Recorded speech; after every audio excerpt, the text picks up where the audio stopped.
너 같은 것이 감히 우리 집안의 머리를 들어? 시어머니의 날카로운 목소리가 마당에 쩡쩡 울렸습니다. 15살 소녀 월이는 고개를 들지 못한 채 무릎을 꿇고 있었습니다. 손톱 밑에는 아침부터 빨래터에서 두들긴 빨랫감에 핏물이 배어 있었습니다. 내일부터는 죽도 주지 않겠다. 내가 먹을 밥은 내가 벌어라. 월이는 입술을 깨물었습니다. 이곳에 온 지 석 달. 시어머니는 자신이 돈 받고 산 며느리라는 사실을 하루도 빠짐없이 상기시켰습니다. 진짜 아들 며느리가 아니라 빚 때문에 팔려온 계집애일 뿐이라고. 제 이야기 끝까지 들어주실 거죠? 구독과 좋아요 부탁드립니다.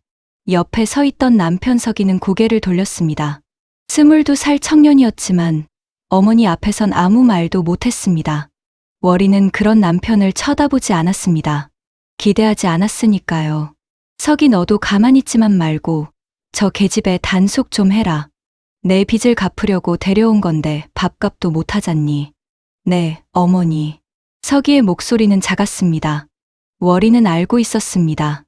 여기서 쫓겨나면 갈 곳이 없다는 것을. 그래서 견뎌야 한다는 것을.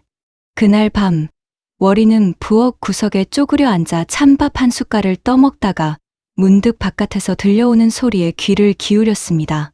누군가 담을 넘는 듯한 소리, 무언가 끌리는 소리, 그리고 얼마 뒤 들려온 시어머니의 비명. 쌀독이 텅 비었어. 도둑이야, 도둑. 새벽부터 집안이 발칵 뒤집혔습니다. 쌀독뿐 아니라 장독대의 간장 항아리, 뒷안에 매달아둔 메주까지 사라졌습니다. 시어머니는 월이를 제일 먼저 의심했습니다. 내가 몰래 팔아먹었지? 내 식구한테 보냈지? 아닙니다, 어머님. 저는 밤새 부엌에 있었습니다. 증거가 어디 있어? 내 말을 누가 믿어? 석이가 조심스럽게 끼어들었습니다. 어머니, 월이 말도 들어보시죠. 닥쳐. 내가 뭘 안다고. 바로 그때 마을 이장이 몇몇 사람을 데리고 들어왔습니다. 이틀 전부터 마을 전체에 도둑이 들었고 피해를 본 집이 이미 6곳이나 된다는 것이었습니다. 이상하게도 가난한 집들만 털렸습니다.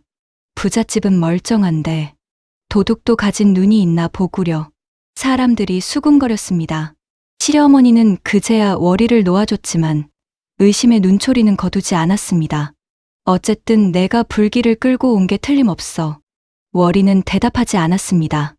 대신 그날부터 밤마다 마당 구석에 앉아 담장을 지켜보기 시작했습니다. 잠을 자지 않았습니다. 도둑을 잡아야 했습니다. 그래야 누명을 벗을 수 있었습니다. 사흘째 밤, 월이는 드디어 그림자를 보았습니다. 담을 넘는 검은 형체. 하지만 놀랍게도 그것은 사람이 아니었습니다. 커다란 개만 한 크기의 짐승, 뒷다리로 서서 자루를 끌고 가는 것이었습니다. 월이는 숨을 죽인 채 그 뒤를 밟기로 했습니다. 맨발로 마당을 빠져나가는데 어둠 속에서 무언가 번뜩이는 게 보였습니다. 짐승의 눈이었습니다. 붉게 빛나는 눈. 월이는 온몸에 소름이 돋았지만 발걸음을 멈추지 않았습니다. 짐승은 마을 뒷산으로 올라갔습니다. 월이는 가시덤불을 헤치며 따라갔습니다. 발바닥이 찢어지고 피가 났습니다. 넘어질 뻔했습니다. 달빛도 희미해져서 길을 잃을 것 같았습니다. 하지만 멈출 수 없었습니다. 그때 갑자기 짐승이 멈춰 섰습니다. 월이도 숨을 죽였습니다. 짐승이 천천히 고개를 돌렸습니다. 월이와 눈이 마주쳤습니다. 붉은 눈빛, 으르렁거리는 소리. 월이는 나무 뒤에 몸을 숨겼습니다. 심장이 터질 것 같았습니다. 한참이 지나서야 짐승이 다시 움직였습니다. 월이는 더 조심스럽게 뒤를 따랐습니다. 마침내 도착한 곳은 낡은 토굴이었습니다. 입구에 다가가자 이상한 냄새가 났습니다. 짐승 냄새, 썩은 나무 냄새, 그리고 쇠 냄새, 피 냄새가 아니라 녹슨 쇠 냄새였습니다. 월이는 토굴 안을 들여다봤습니다. 달빛이 희미하게 비춰 안이 보였습니다. 쌀자루, 메주, 간장 항아리, 마을에서 사라진 물건들이 쌓여 있었습니다. 그리고 그 한쪽 구석에는 이상한 것들이 있었습니다. 붉은 털 뭉치, 낡은 쇠덫, 그리고 사람 손으로 만든 듯한 작은 표식들. 월이는 문득 깨달았습니다. 표식들은 모두 부잣집 것이었습니다. 그리고 쇠덫엔 붉은 털이 박혀 있었습니다. 짐승은 부잣집이 놓은 덫에 걸렸다가 도망쳤고 그 뒤론 덫이 없는 가난한 집만 기웃거린 것입니다. 그래서 가난한 집만 털었구나.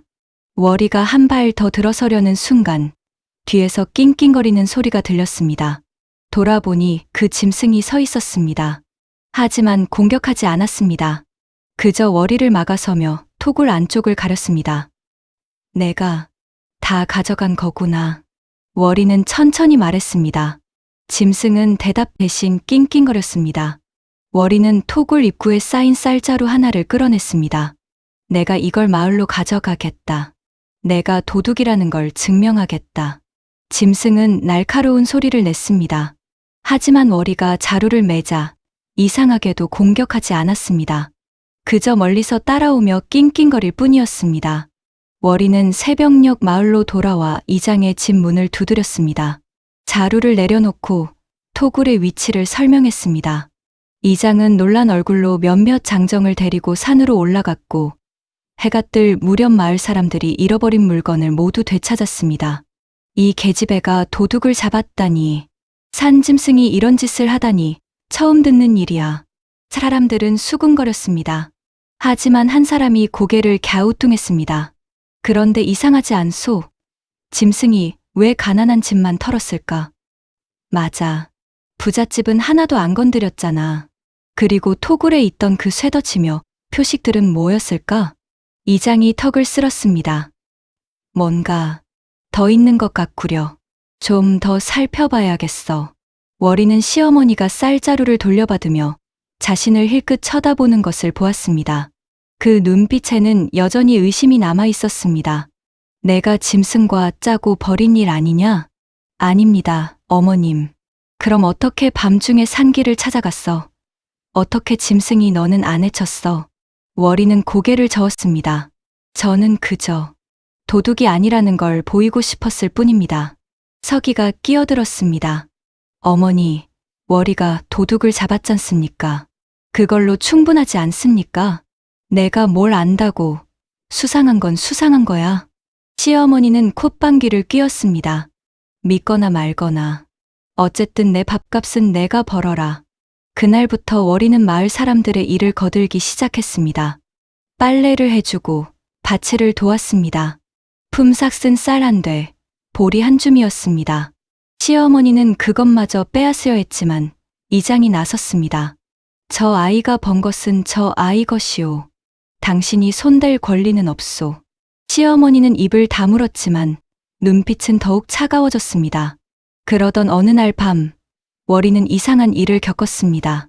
잠에서 깨어 물을 마시러 부엌으로 나갔는데 뒤란에 무언가가 놓여 있었습니다. 작은 자루였습니다. 열어보니 산나물이 가득했습니다. 누가 둔 거지?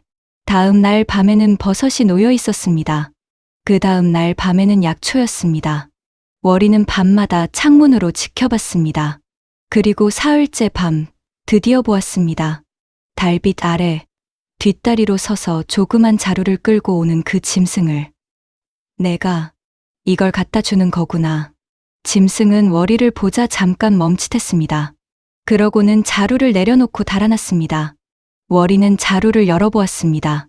안에는 귀한 약초가 들어 있었습니다. 인삼, 천궁, 당귀. 월이는 고민했습니다. 이걸 팔면 돈이 될 것입니다. 빚을 빨리 갚을 수 있을 것입니다. 하지만 뭔가 찜찜했습니다. 이걸 받아도 되는 걸까? 하지만 다음 날 아침 시어머니가 뒤란에서 자루를 발견했습니다. 이게 뭐야? 그건 시어머니가 자루를 열어보더니 눈이 휘둥그레졌습니다. 귀한 약초잖아. 이게 어디서 났어? 누가 줬습니다. 누가? 누가 이런 귀한 걸 줘? 월이는 대답할 수 없었습니다. 시어머니는 의심스러운 눈으로 월이를 쳐다보다가 자루를 들고 방으로 들어갔습니다. 어머님, 그건. 됐어. 내가 알아서 할게. 다음 날 시어머니는 약초를 장에 내다 팔았습니다. 그리고 그날 밤 마을에 다시 도둑이 들었습니다. 이번에는 약초밭이 털렸습니다. 김영감네 밭, 박서방네 밭, 심지어 이웃마을 약초밭까지 귀한 약초만 골라서 사라졌습니다. 또 도둑이야. 이번엔 약초만 가져갔어. 분명 사람 짓이야. 짐승이 약초 값을 알겠어? 마을이 발칵 뒤집혔습니다. 그리고 사람들은 또다시 월이를 의심하기 시작했습니다. 저 계집애가 요즘 약초를 팔았다더라? 맞아. 시어머니가 장에서 팔았다고 했어. 혹시 저 애가... 월이는 가슴이 철렁했습니다. 어젯밤 이상한 꿈을 꿨습니다. 짐승이 토굴에서 울부짖는 꿈이었습니다. 그리고 붉은 털이 온 산에 흩날리는 꿈. 설마 내가 뭔가 잘못한 건 아니겠지? 하지만 불안은 현실이 되었습니다. 시어머니가 월이를 이장에게 끌고 갔습니다. 이장님, 우리 집 며느리가 약초를 훔쳤습니다. 뭐라고? 저 계집애가 밤마다 산에 가더니 약초를 가져왔어요. 분명 남의 밭에서 훔친 겁니다. 이장이 월이네 집으로 달려왔습니다. 마을 사람들도 따라왔습니다. 월이는 마당에 무릎을 꿇고 있었습니다. 월이야, 내가 약초를 어디서 구했느냐? 누가 줬습니다. 누가 줬어? 월이는 대답할 수 없었습니다. 짐승 이야기를 하면 더 의심받을 것입니다. 대답 못 하잖아. 시어머니가 소리쳤습니다. 이 계집애가 처음부터 수상했어요. 짐승 도둑도 얘가 짜고 벌인 일이었을 겁니다. 증거가 있소? 이장이 물었습니다. 증거요? 약초밭이 털린 게 바로 어젯밤이잖아요. 그리고 얘가 약초를 판 게 바로 그 전날이고. 사람들이 웅성거렸습니다. 맞아. 시간이 딱 맞아떨어지네. 수상하긴 해. 시어머니가 한 발 더 나섰습니다. 이장님, 이 계집애를 관가에 넘겨야 합니다. 관가에? 네. 도둑질은 관가에서 다스릴 일 아닙니까? 마을에서 덮어줄 일이 아니지요. 사람들이 숨을 죽였습니다. 관가에 넘겨지면 곤장을 맞거나 유배를 갈 수도 있었습니다. 이장이 난처한 얼굴로 월이를 봤습니다. 월이야, 정말. 내가 훔친 거냐? 아닙니다, 이장님. 그럼 누가 줬다는 거냐, 누가? 바로 그때 서기가 나섰습니다. 어머니, 서기의 목소리가 컸습니다. 사람들이 놀라 돌아봤습니다. 그만하십시오. 내가 뭐라고. 제가 봤습니다. 서기가 월이 앞으로 다가섰습니다. 저도 그날 밤에 봤습니다. 월이가 뒤란에 나가서 약초 자루를 도로 놓아두는 걸 봤습니다. 자루 옆에 쪽지도 놓았습니다. 받을 수 없다고 쓴 쪽지였습니다. 월이는 받기를 거절했습니다. 사람들이 웅성거렸습니다. 시어머니는 얼굴이 하얗게 질렸습니다. 그럼 내가 판 약초는 어머니가 월이 몰래 가져가신 겁니다. 서기가 단호하게 말했습니다. 그러니 월이는 결백합니다. 죄가 없습니다. 이장이 시어머니를 쳐다봤습니다. 그게 사실이오? 시어머니는 입을 다물지 못했습니다.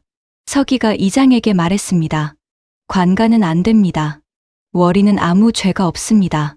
서기가 숨을 크게 들이쉬었습니다. 만약 누군가 벌을 받아야 한다면 그건 제 책임입니다. 빚을 진 것도 저고 월이를 제대로 지키지 못한 것도 저니까요. 월이 밥값은 제가 벌겠습니다. 서기야. 월이가 서기를 봤습니다. 서기가 월이를 돌아보며 작게 웃었습니다. 미안해. 진작 너를 지켜줬어야 했는데. 이장이 한숨을 쉬었습니다. 관가는 아무도 안 간다. 하지만 약초밭 도둑은 잡아야겠지. 바로 그때 마을 약초꾼 민서방이 달려왔습니다. 이장님, 산에서 이상한 사람을 봤습니다. 누구를? 낯선 사내가 큰 자루를 지고 산길로 도망가더라고요. 지금? 네, 빨리 가면 따라잡을 수 있을 겁니다. 이장이 장정 며칠 데리고 산으로 올라갔습니다. 월이도 따라갔습니다. 서기도 함께 했습니다. 토굴 근처에 도착했을 때 그들은 놀라운 광경을 목격했습니다. 낯선 사내가 토굴 앞에서 약초 자루를 챙기고 있었던 것입니다. 그리고 그 옆에는 쓰러진 짐승이 있었습니다. 저 사람이다. 장정들이 달려가 사내를 붙잡았습니다. 사내는 발버둥 쳤지만 이내 포기했습니다. 월이는 짐승에게 달려갔습니다. 짐승은 숨을 헐떡이고 있었습니다. 옆구리에 피가 흐르고 있었습니다. 내가 다치게 한 거야? 월이가 사내를 노려봤습니다. 사내는 고개를 돌렸습니다. 이장이 사내를 신문했습니다. 당신은 누구요?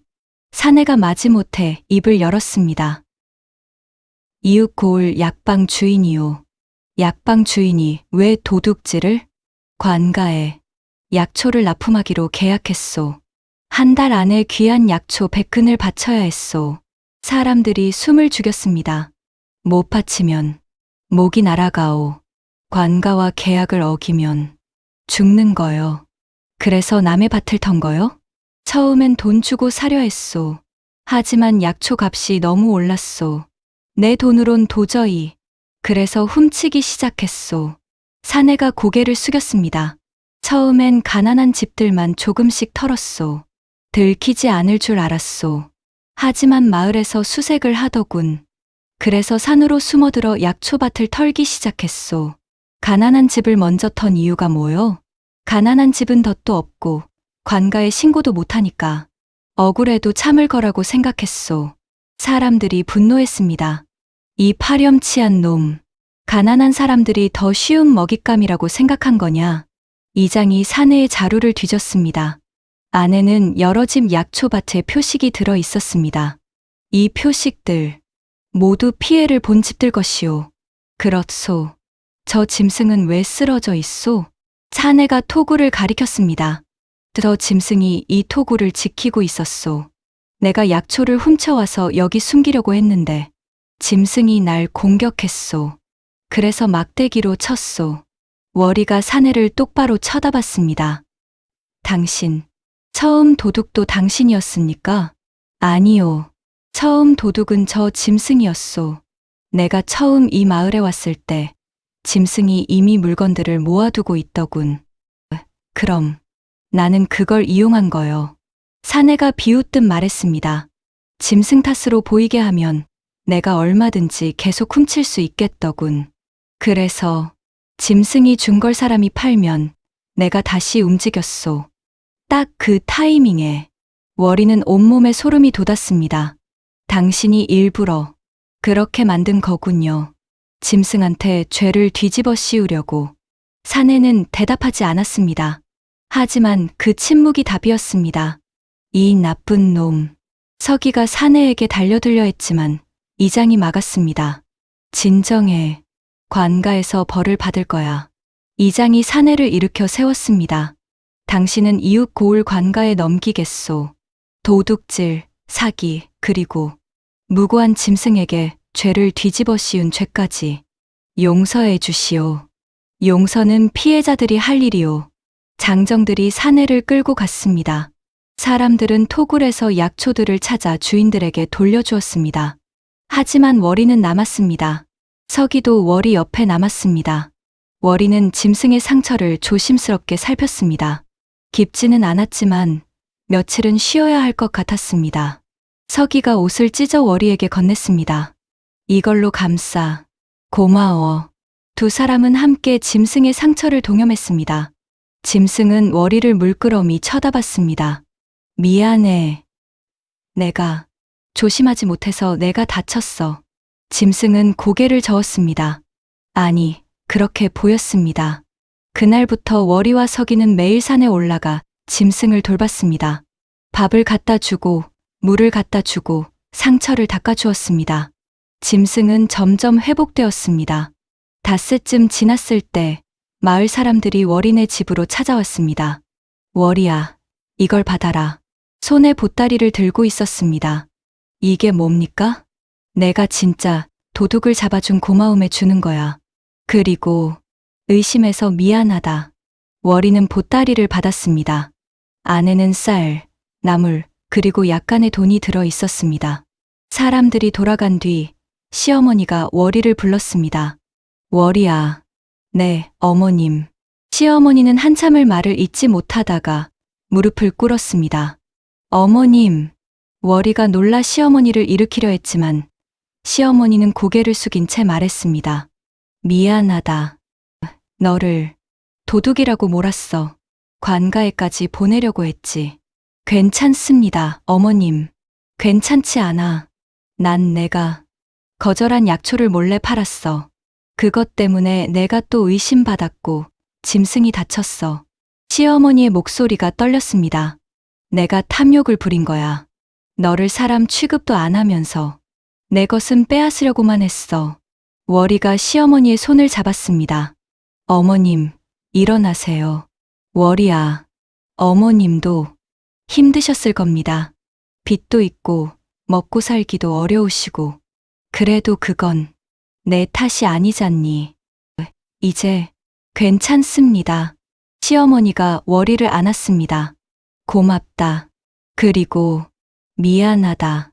서기도 다가와 두 사람을 안았습니다. 앞으로는 우리 셋이서 함께 살아가요. 진짜 가족처럼. 월이는 처음으로 웃었습니다. 그날 밤 월이는 잠들 수 없었습니다. 짐승이 걱정됐습니다. 월이는 조용히 일어나 산으로 올라갔습니다. 토굴에 도착하니 짐승이 깨어 있었습니다. 그리고 그 옆에는 작은 새끼 두 마리가 있었습니다. 새끼를 낳았구나. 짐승은 월이를 보며 낑낑거렸습니다. 새끼들도 월이를 쳐다봤습니다. 이제 떠나야 하는 거지? 월이가 물었습니다. 짐승은 고개를 끄덕였습니다. 알겠어. 내가 준 건 선물이었지. 사람들끼리 나누라고 준 거지. 돈으로 바꾸라고 준 게 아니었어. 짐승이 낑낑거렸습니다. 미안해. 내가 몰라서. 내가 다쳤어. 짐승은 월이 쪽으로 다가왔습니다. 그리고 앞발로 토굴 안쪽을 가리켰습니다. 월이가 토굴 안을 들여다보니 구석에 무언가 놓여 있었습니다. 작은 천 조각이었습니다. 월이가 그것을 집어들자 눈이 커졌습니다. 빨래터에서 잃어버렸던 빨랫감 조각이었습니다. 이걸 내가 가지고 있었구나. 월이는 깨달았습니다. 짐승은 그때부터 자신을 봤던 것입니다. 빨래터에서 혼나고 있던 자신을 보고 도와주려 했던 것입니다. 처음부터 넌 나를 도와주려고 했던 거구나. 처음부터. 짐승이 낑낑거렸습니다. 고마워. 정말 고마워. 월이는 빨랫감 조각을 가슴에 안았습니다. 그리고 품에서 작은 헝겊을 꺼냈습니다. 짐승 상처를 감쌀 때 사용했던 것이었습니다. 이건 내가 너한테 준 거야. 가져가. 짐승은 헝겊을 받았습니다. 그리고 월이의 손등을 한번 핥았습니다. 잘 살아. 새끼들이랑 행복하게 살아. 짐승은 새끼들을 데리고 천천히 토굴을 빠져나갔습니다. 어둠 속으로 사라지기 전 한 번 더 돌아봤습니다. 월이는 손을 흔들었습니다. 안녕. 바람이 불었습니다. 낑낑거리는 소리가 점점 멀어졌습니다. 월이는 빨랫감 조각을 가슴에 안고 산을 내려왔습니다. 이제 알았습니다. 혼자가 아니라는 것을. 누군가 자신을 봐주었다는 것을. 그래서 앞으로도 잘 살 수 있을 것입니다.